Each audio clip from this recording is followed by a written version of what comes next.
Greetings, I'm Professor K, and in this short video presentation, we're going to see how we go about setting up System Restore for Windows 10. System Restore has been around for a while with the Windows operating system. And what it is designed to do is create a snapshot of your device and save its working state as a restore point for when the system changes are detected.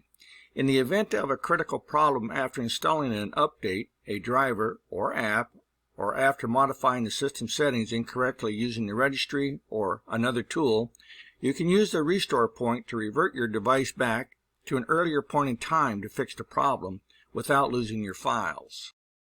The one caveat that you have to remember is that System Restore is not enabled by default. You must go in and you must configure System Restore for your Windows operating system. And so we can begin the process of configuring our System Restore just by going to the search bar next to our Start button and typing in the word Create. And from the options that are presented to us, we can select the top one, which is Create a Restore Point. This brings up the System Properties.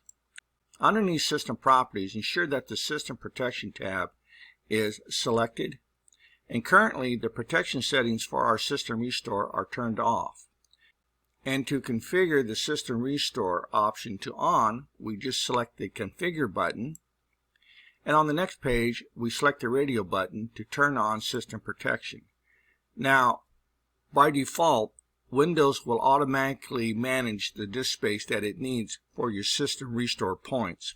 You don't have to do anything. But if you so desire, you can select and restrict the amount of disk space that System Restore can use. Once you've got all that configured, just select Apply, click on OK.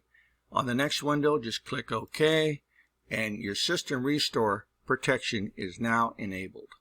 And so that's going to conclude this short video presentation on how we go about enabling System Restore for our Windows 10 operating system.